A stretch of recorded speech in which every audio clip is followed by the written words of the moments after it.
Jemaat yang dikasihi oleh Tuhan Yesus Kristus, sebelum kita mendengarkan firman Tuhan, mari kita bernyanyi dari PKJ nomor 8. Kita akan nyanyikan ayat 1 dan 2.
Untuk mendengarkan firman Tuhan, mari kita berdoa.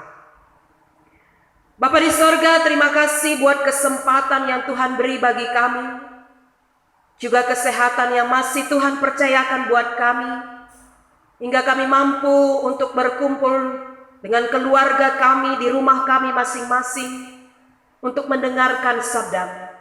Berfirmanlah Tuhan, karena kami sudah siap untuk mendengarkan Engkau. Di dalam nama Yesus Kristus kami berdoa dan mengucap syukur. Amin.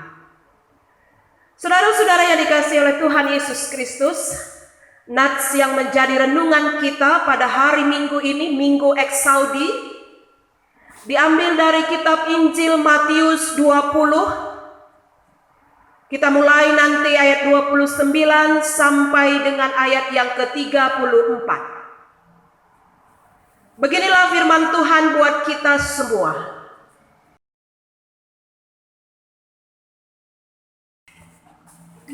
Dan ketika Yesus dan murid-muridnya keluar dari Yeriko, orang banyak berbondong-bondong mengikuti Dia. Ada 2 orang buta yang duduk di pinggir jalan mendengar bahwa Yesus lewat, lalu mereka berseru, "Tuhan, Anak Daud, kasihanilah kami." Tetapi orang banyak itu menegur mereka supaya mereka diam. Namun mereka makin keras berseru, katanya, "Tuhan, Anak Daud, kasihanilah kami." Lalu Yesus berhenti dan memanggil mereka.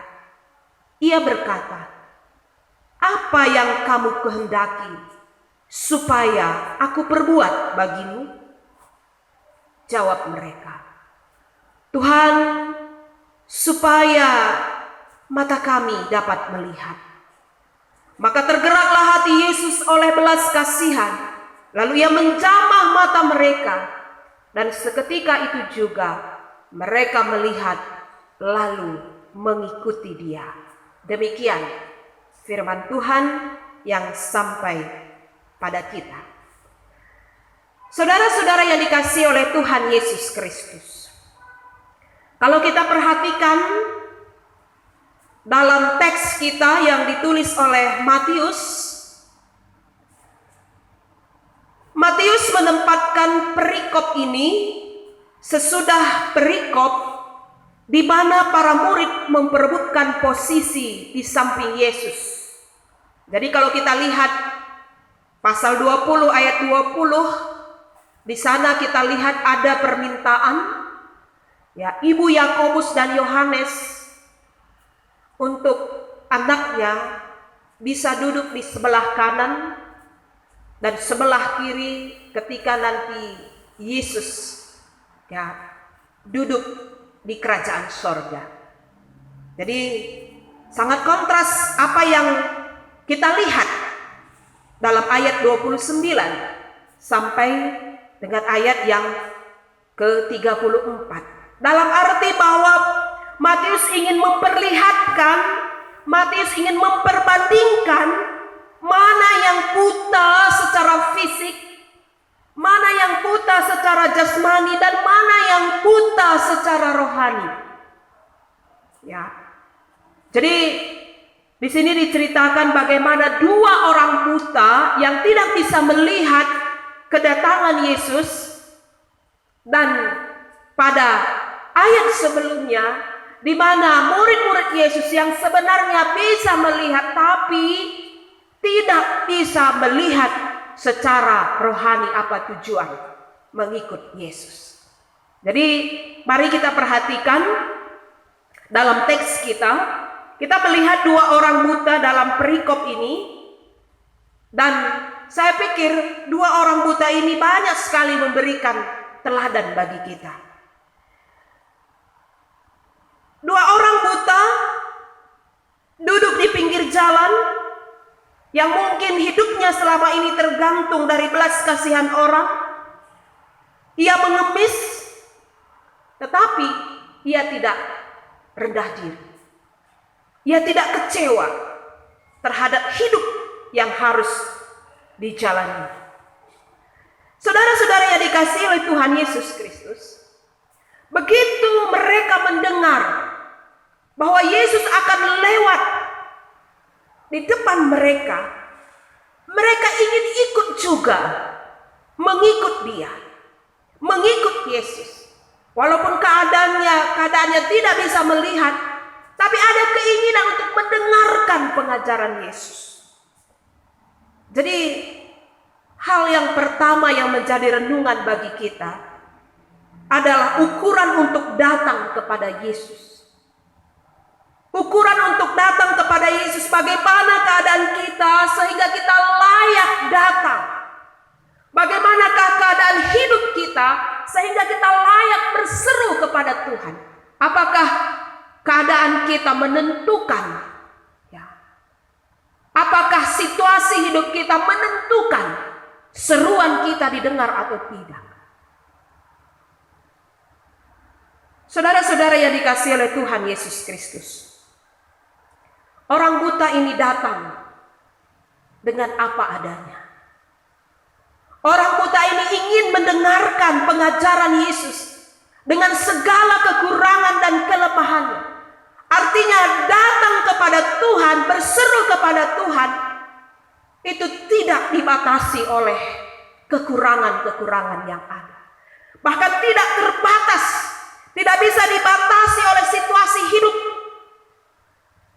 Berapa banyak kita yang tidak lagi mau hadir ke persekutuan, ke gereja, ke PJJ, karena kita memiliki persoalan, kita memiliki konflik dengan keluarga kita.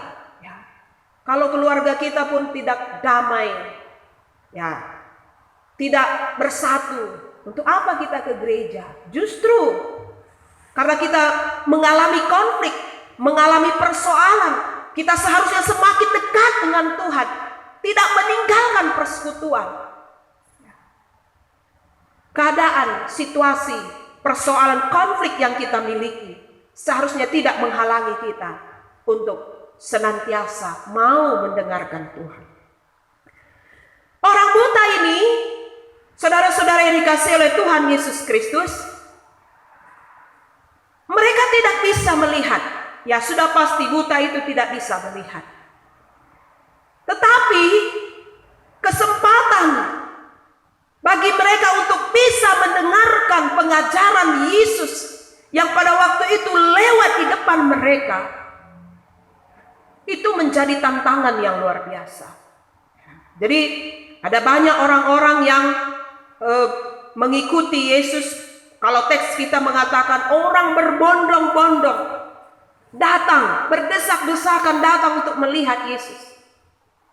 Banyak orang tapi untuk bisa menarik perhatian, untuk bisa mereka dilihat oleh Yesus di tengah-tengah orang banyak yang berbondong-bondong, itu kemungkinannya sangat kecil. Ditambah lagi mereka tidak bisa melihat, tidak ada yang bisa membantu.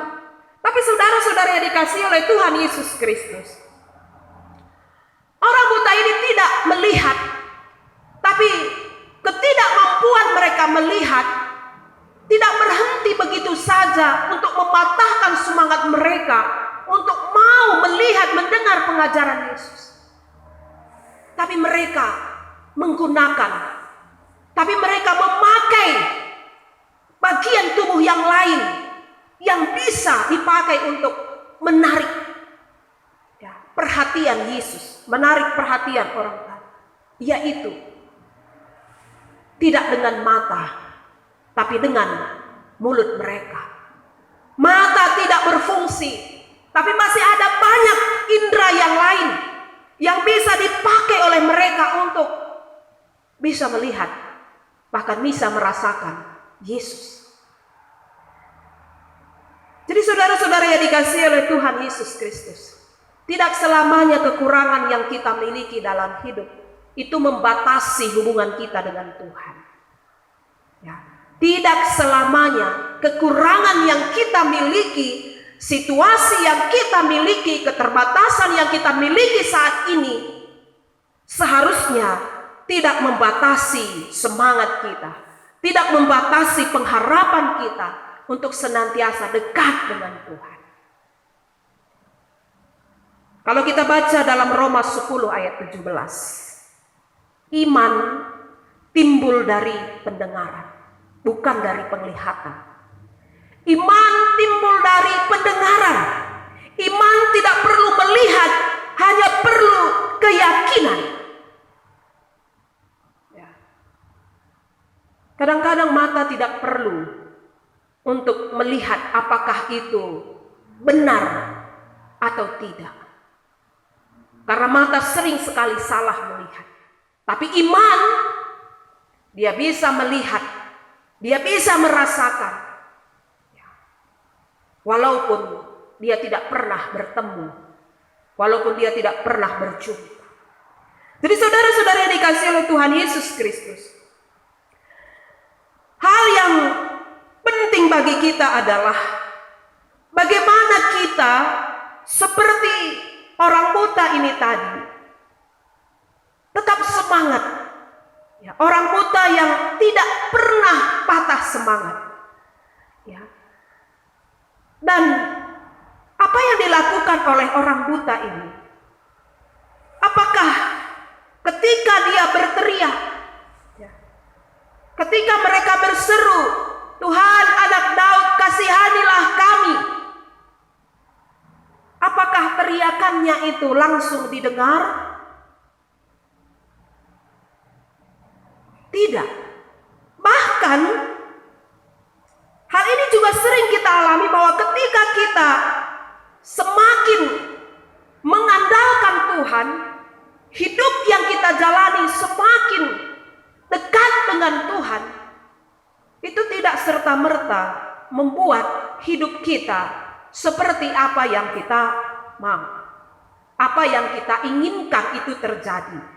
Dan ini merupakan satu gambaran bagi kita bahwa mengikut Yesus itu, berserah kepada Tuhan, itu sebenarnya perlu kita kaji ulang, perlu kita evaluasi.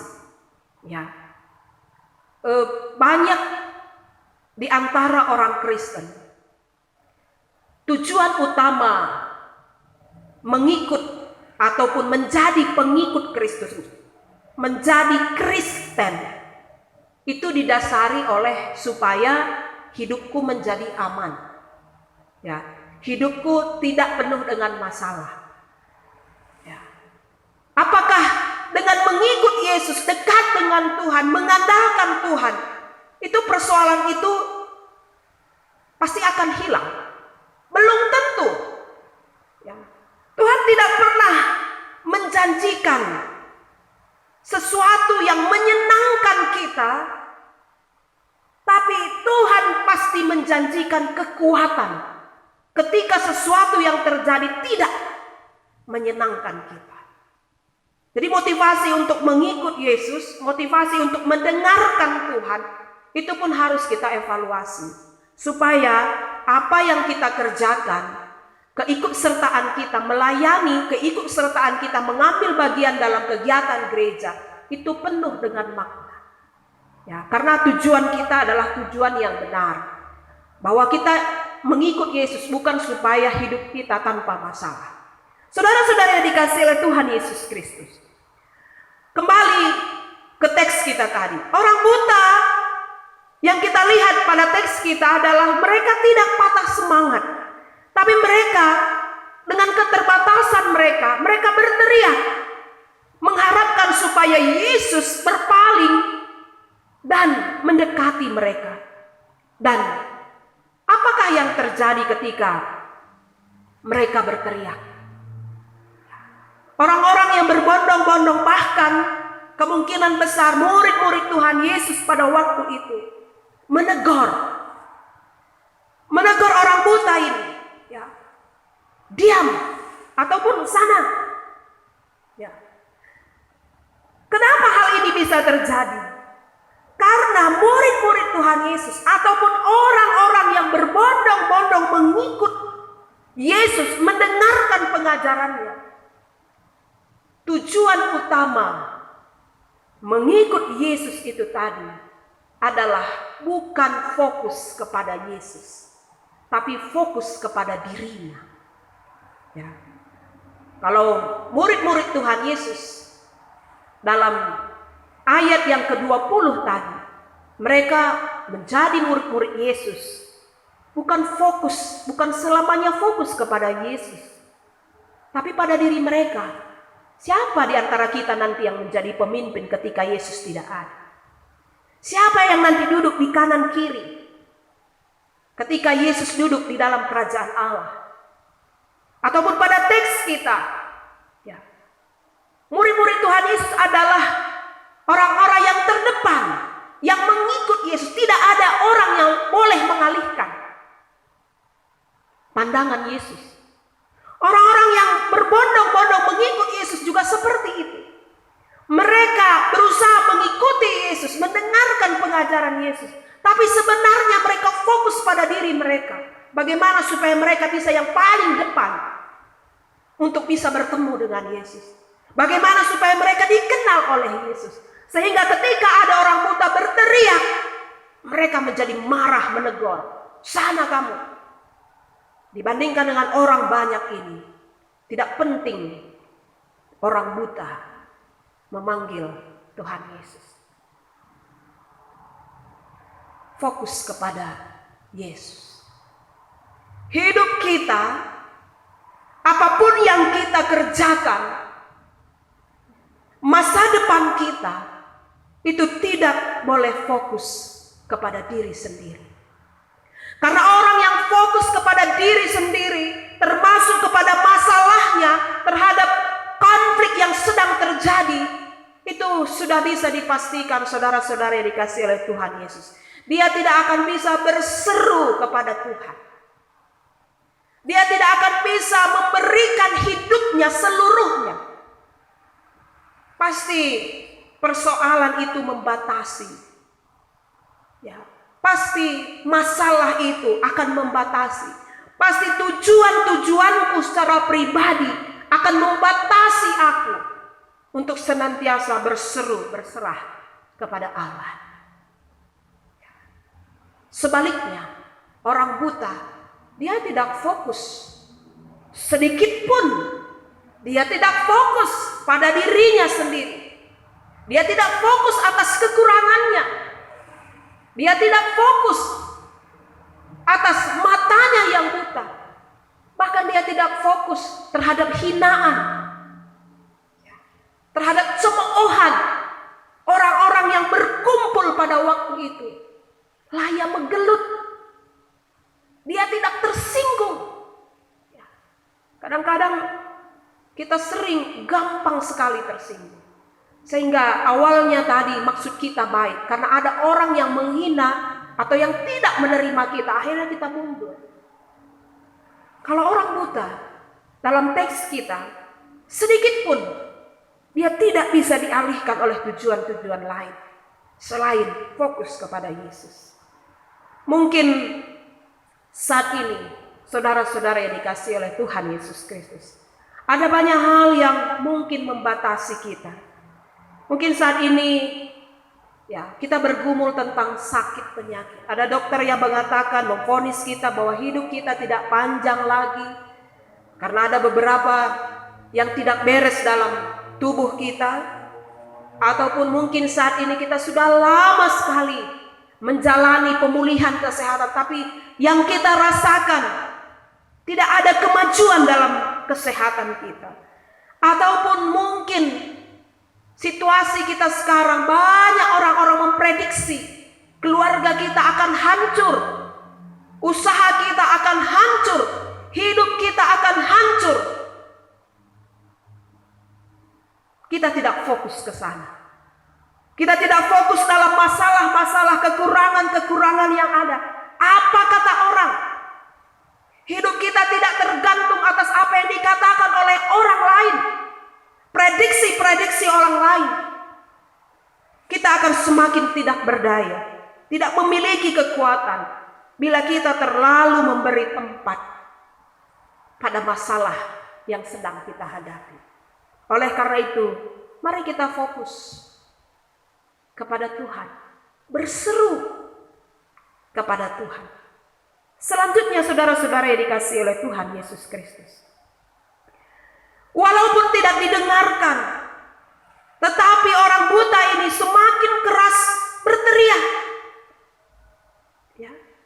semakin berteriak, Tuhan, Anak Daud, kasihanilah kami.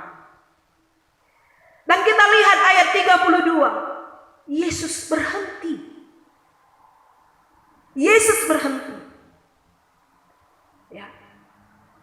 Dan ketika Yesus berhenti, bukan hanya dia melihat, dia menyapa, dia menyahut apa yang menjadi teriakan orang buta. Padahal yang menjadi keinginan orang buta adalah Yesus sekedar memalingkan wajah. Kasihanilah kami. Berarti Yesus hanya sekedar melihat mereka, menganggap mereka. Ketika Yesus melihat mereka saja pun, itu sudah luar biasa bagi orang buta. Itu pun sudah, kalau kita boleh katakan prestasi, itu adalah prestasi yang luar biasa. Seorang buta berhasil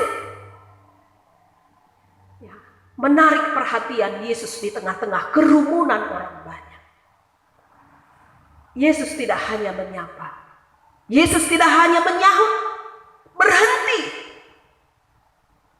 tapi Yesus berkata, apa yang kamu kehendaki, aku perbuat bagimu. Kalau bahasa Karo, kai atendu kubahan manbada. Saudara-saudara yang dikasihi oleh Tuhan Yesus Kristus, seruan orang buta ini tadi direspon oleh Yesus.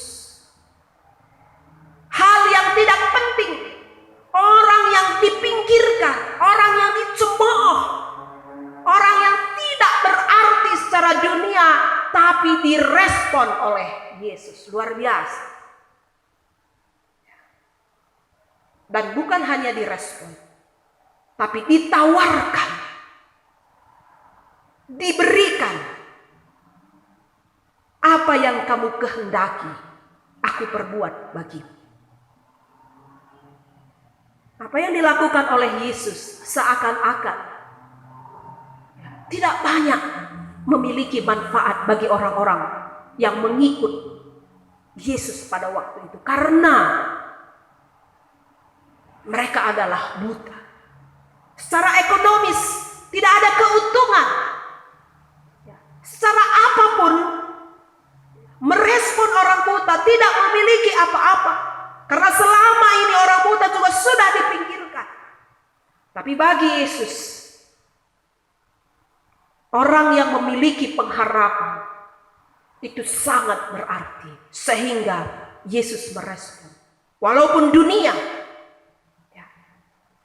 tidak melihat segi keuntungan, hal yang baik di sana, tapi Yesus merespon. Seakan-akan tidak memiliki arti. Ini memberikan pengertian bagi kita bahwa kadang-kadang kita berusaha untuk melakukan hal-hal yang luar biasa. Karena kita anggap yang luar biasa itu senantiasa memberikan banyak hal. Padahal ada banyak hal-hal sederhana yang bisa kita kerjakan, yang bisa kita lakukan semua, dan bermanfaat bagi orang lain. Dunia memang tidak melihat, tapi Tuhan melihat. Orang banyak mungkin tidak melihat keuntungan dari yang kita lakukan karena mereka prinsipnya adalah pasti ada yang akan bertambah. Itu yang namanya keuntungan. Kalau ada yang berkurang, itu namanya tidak baik. Seorang penulis buku terkenal, Henry Nouwen, banyak buku-buku teologi, buku-buku Kristen yang sudah dia tulis. Dalam 10 tahun hidupnya, 10 tahun terakhir hidupnya, dia menggunakan hidupnya itu untuk memandikan orang-orang yang cacat secara fisik dan mental. Jadi dia memakai 2 jam setiap hari itu untuk memandikan mereka, untuk memakaikan pakaian kepada mereka, untuk menyuapkan nasi ke mulut mereka. Mereka yang ada dalam satu tempat, yang cacat, yang menampung anak-anak cacat secara fisik dan mental. Orang yang dia layani ini tidak akan mampu berterima kasih. Bahkan mungkin tidak ada lembaga atau tidak ada orang yang akan berterima kasih kepada Henry Nouwen. Karena apa yang dilakukan tidak populer. Buang-buang waktu.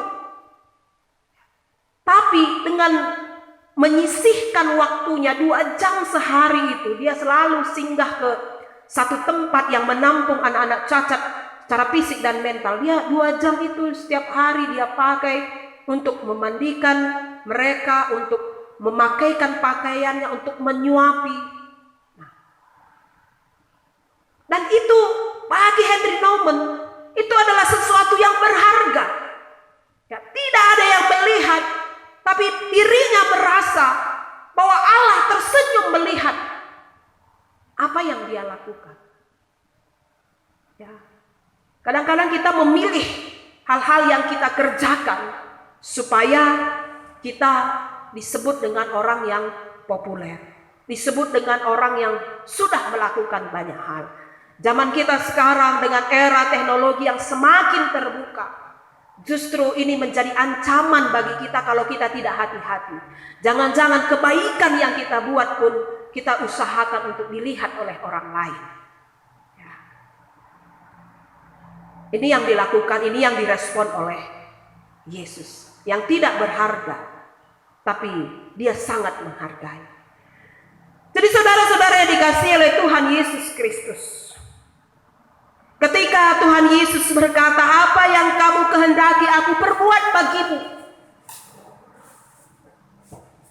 Orang buta ini sudah lama, dari kecil, sudah mengalami yang namanya penderitaan, kekurangan, cemooh.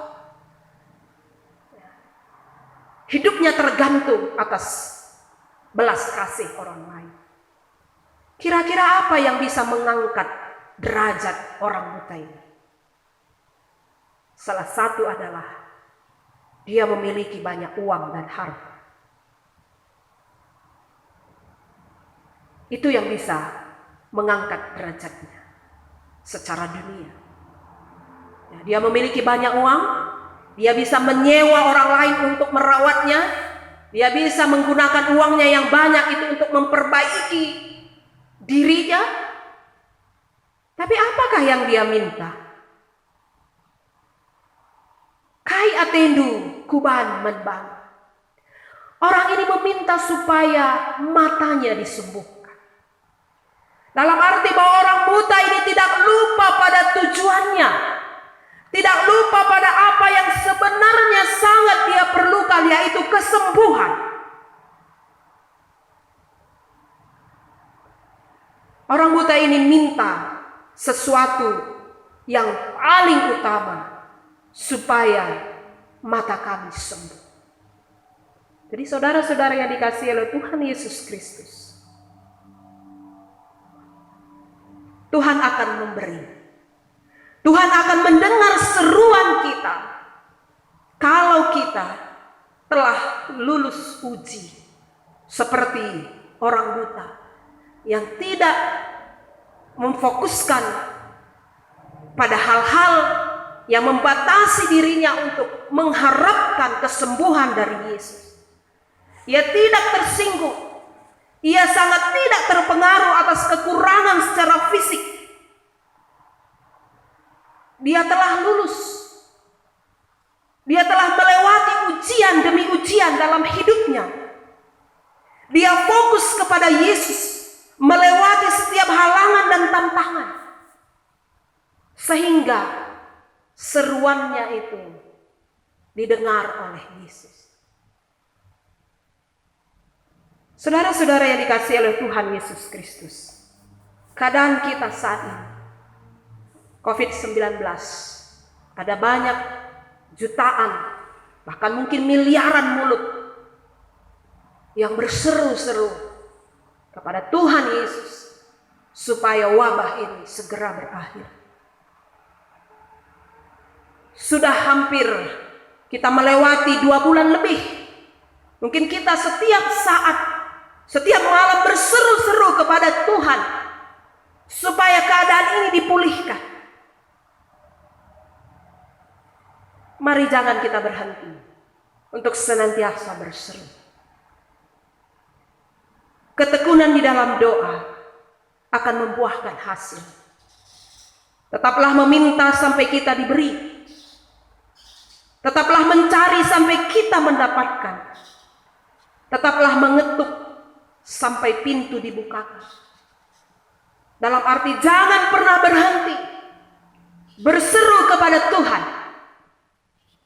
hingga waktunya Tuhan akan berkata kepada kita, kepada saudara-saudara sekalian, apa yang perlu aku lakukan buat kita semua.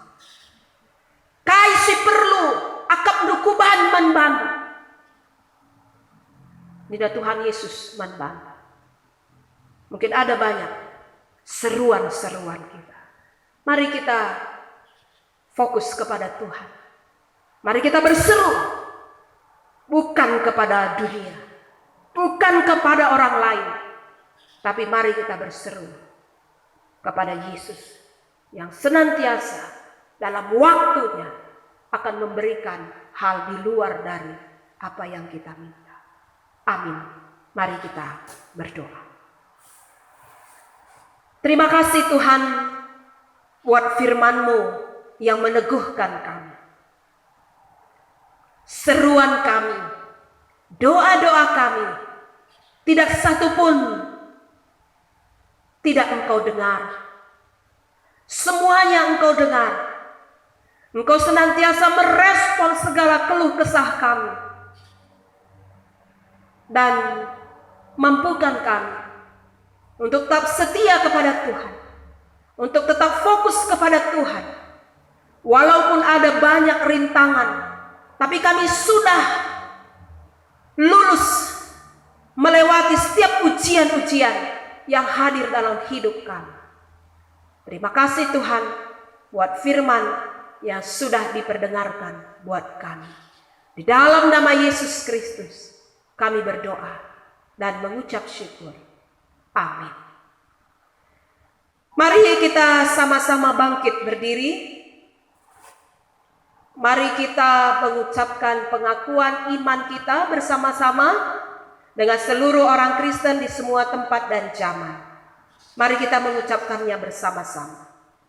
Aku percaya kepada Allah Bapa yang Maha Kuasa, Khalik langit dan bumi, dan kepada Yesus Kristus, anaknya yang tunggal Tuhan kita, yang dikandung daripada Roh Kudus, lahir dari anak darah Maria, yang menderita di bawah pemerintahan Pontius Pilatus, disalibkan, mati dan dikuburkan, turun ke dalam kerajaan maut. Pada hari yang ketiga, bangkit pula di antara orang mati, naik ke sorga, duduk di sebelah kanan Allah, Bapa yang Maha Kuasa, dan akan datang dari sana untuk menghakimi orang yang hidup dan yang mati. Aku percaya kepada Roh Kudus, gereja yang kudus dan am, persekutuan orang kudus, pengampunan dosa, kebangkitan daging, dan hidup yang kekal. Amin. Kita akan mendengarkan pujian dari Putri Belu Ginting.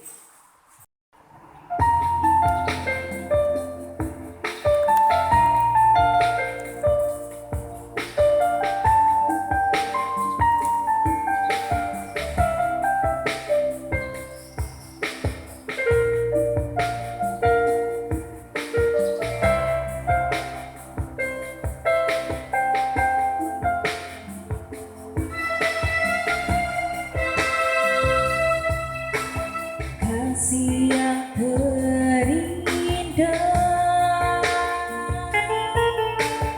hati yang mulia, hanya ku temukan di dalam-Mu, Yesusku. Pujian dari hatiku, selalu di setiap waktuku, tiada pernah berubah kasih-Mu. Karya terbesar dalam hidupku, pengorbananmu yang selamatkanku. Engkaulah harta yang tak ternilai, yang ku miliki dan ku hargai. Yesus, Engkau ku kagumi.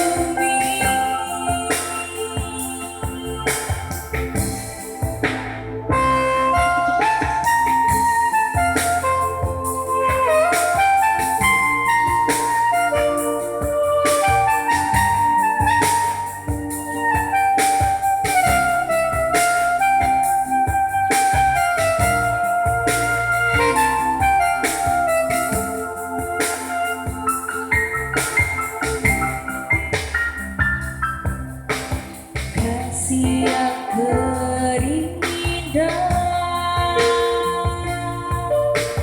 hati yang mulia, hanya ku temukan di dalam-Mu, Yesusku. Pujian dari hati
dalam hidupku, pengorbananmu yang sangat tangguh.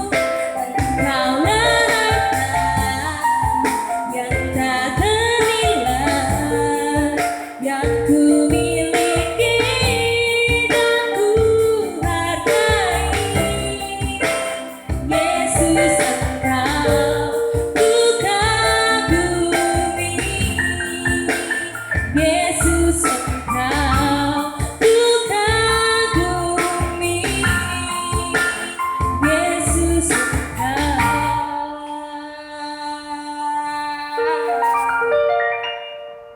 ku kagumi.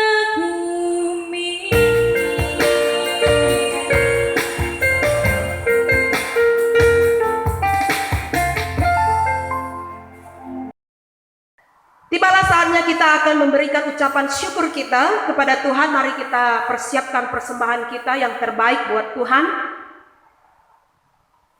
yang menjadi dasar kita memberikan ucapan syukur kita. Diambil dari Roma 12 ayat 1. Karena itu saudara-saudara, demi kemurahan Allah aku menasihatkan kamu, supaya kamu mempersembahkan tubuhmu sebagai persembahan yang hidup, yang kudus dan yang berkenan kepada Allah. Itu adalah ibadahmu yang sejati. Sambil kita mengumpulkan persembahan, mari kita memuji Tuhan dari PKJ 184 ayat 1.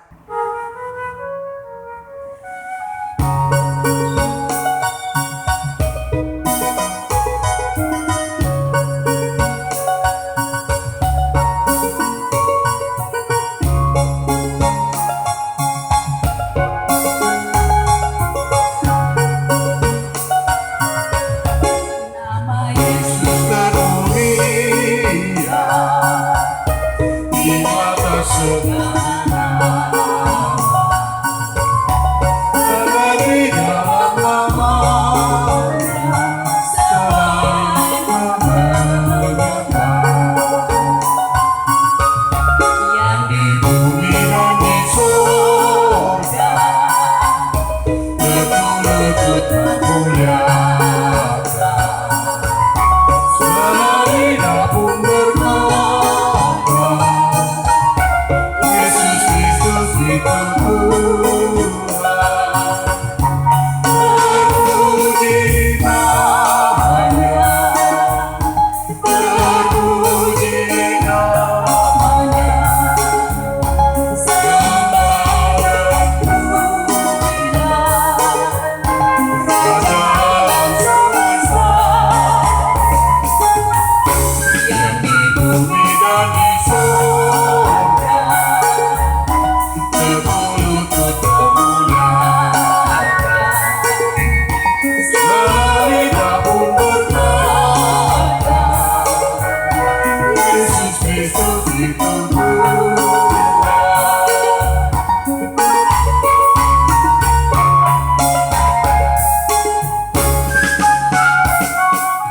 Sampai kita kepada doa syafaat dan persembahan, mari kita siapkan hati kita berdoa.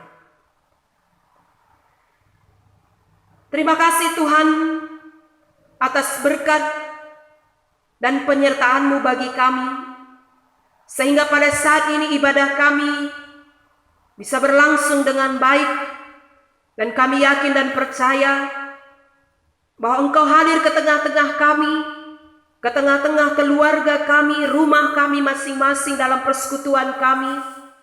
Dan biarlah firman Tuhan yang sudah diperdengarkan itu bisa membangkitkan semangat kami, bahkan pengharapan kami kepada Tuhan, bahwa tidak henti-hentinya kami senantiasa berseru, dan pada waktunya Tuhan pasti akan mendengarkan seruan kami.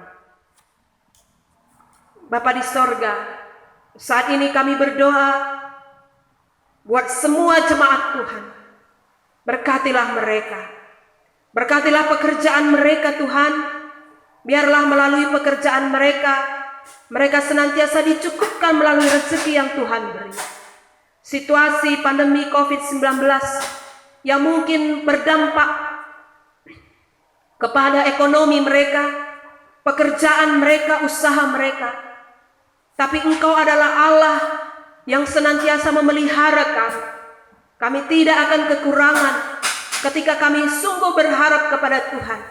Dan Engkau senantiasa memberi kami kekuatan supaya kami boleh memaksimalkan apa yang masih tersisa bagi kami saat ini.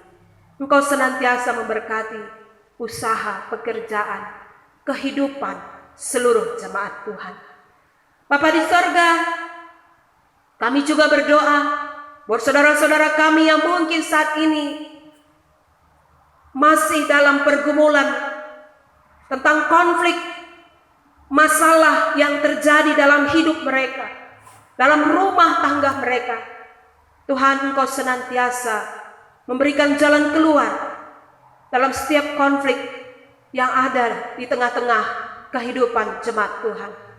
Jangan biarkan kami tenggelam, kami dibawa arus emosi, ketidakmampuan untuk mengelola cara pikir sehingga menghasilkan pemikiran-pemikiran yang tidak baik, pemikiran-pemikiran yang putus asa.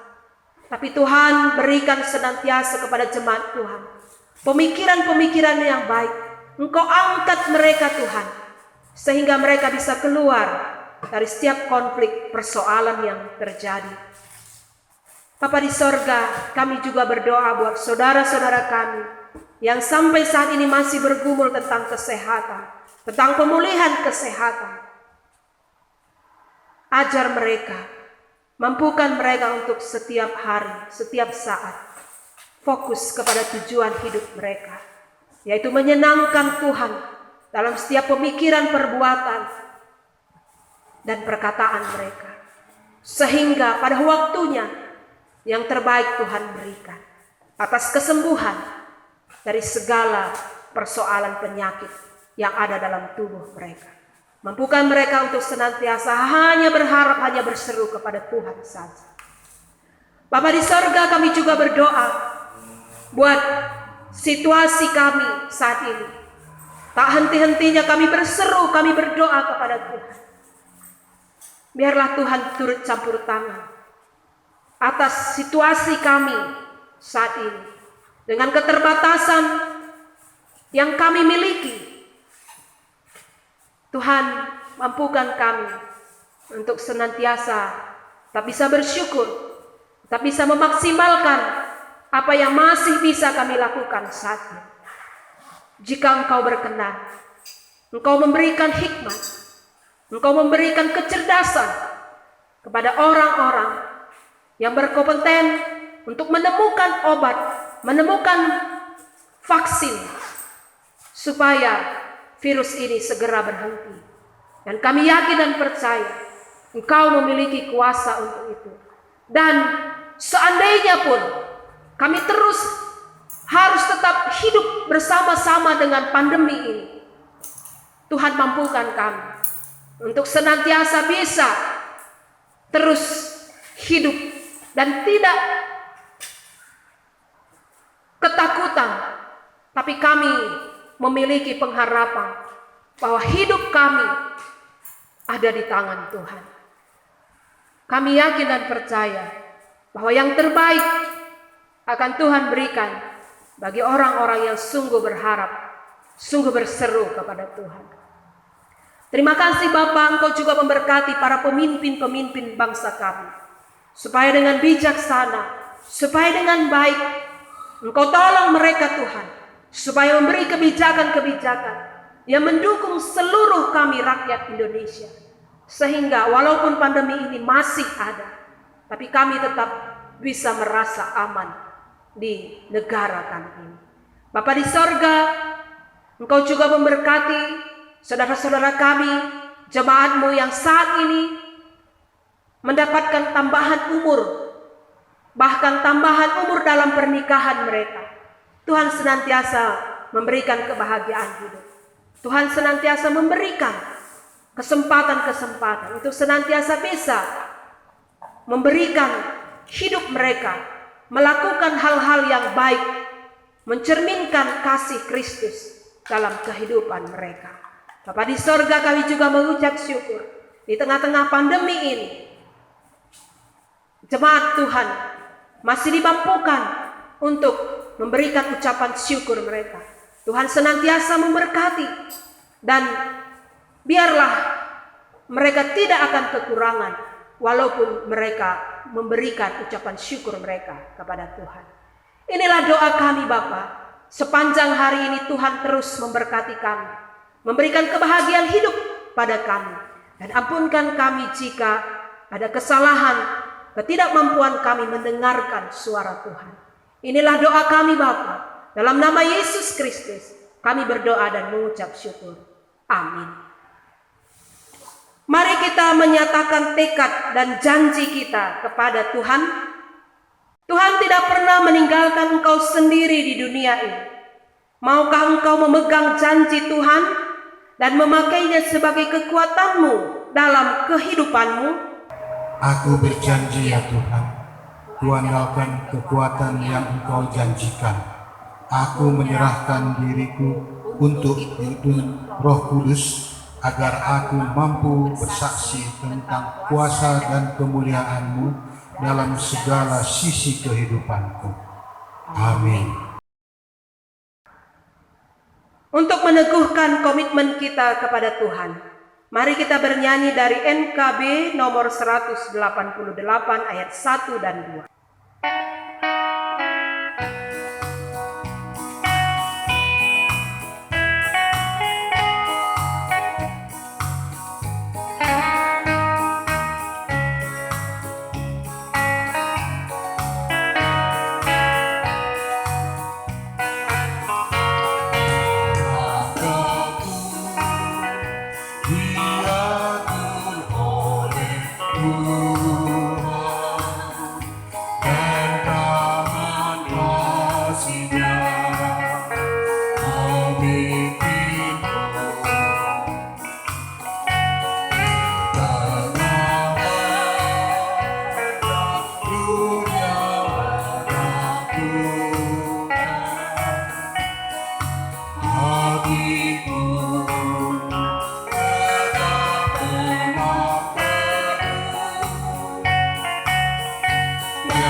Marilah kita berdoa seperti yang diajarkan oleh Tuhan Yesus. Kita akan berdoa bersama-sama. Bapa kami yang ada di sorga, dikuduskanlah namamu, datanglah kerajaanmu, jadilah kehendakmu di bumi seperti di sorga. Berikanlah kami pada hari ini makanan kami yang secukupnya, dan ampunilah kami akan kesalahan kami, seperti kami juga mengampuni orang yang bersalah kepada kami. Dan janganlah membawa kami ke dalam percobaan, tetapi lepaskanlah kami daripada yang jahat. Karena Engkaulah yang mempunyai kerajaan dan kuasa dan kemuliaan sampai selama-lamanya. Amin. Kembalilah ke dalam kehidupanmu sehari-hari. Teguhkanlah hatimu melakukan janji Tuhan yang telah kau dengar. Terimalah berkat dari Tuhan. Tuhan memberkati engkau dan melindungi engkau. Tuhan menyinari engkau dengan wajah-Nya dan memberi engkau kasih karunia. Tuhan menghadapkan wajah-Nya kepadamu dan memberi engkau damai sejahtera. Amin.